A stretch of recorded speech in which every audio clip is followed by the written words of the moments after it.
I was here once when you had a Jewish community come in and break the fast Yes. with you because Yom Kippur, the end of the fast, coincided with the breaking of the fast during Ramadan.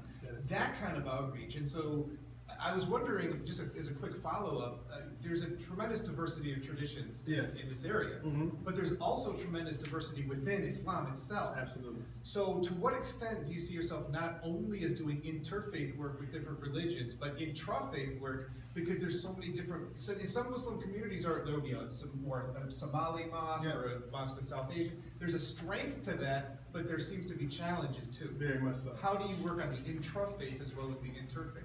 You know, that's an excellent question. I think that is always a tension that exists, and I mean that in the best sense of the word. The idea that you know, trying to preserve our particularism, right? But we live in a sea of plurality, right? Where the idea of us staying, of Muslims, I'm speaking of Muslims staying to their own, you know, ethnic distinction or linguistic distinction and that sort of thing. I think that has its place, but it's not the only place. It's not the only place, and I think too much of either is problematic.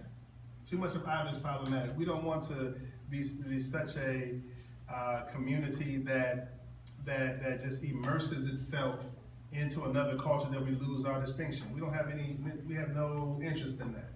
You know, we do have things that make us distinctly Muslim or distinctly a certain group, etc.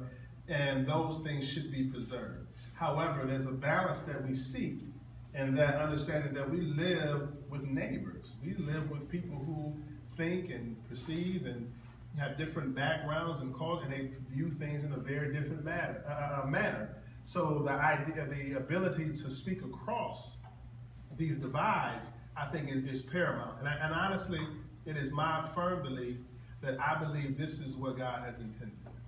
This is what God has intended, to put us in an environment to where we have to struggle with this balance and have this tension in it. And we will make gains in it. Sometimes we will kind of step back in it sometimes.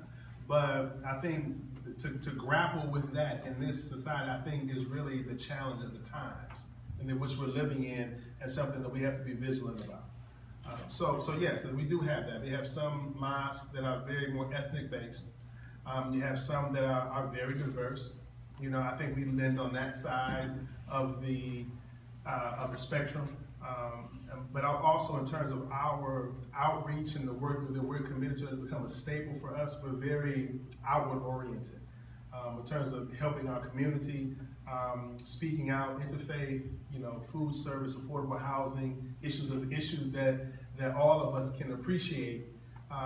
That's where we live. That's where we live. So.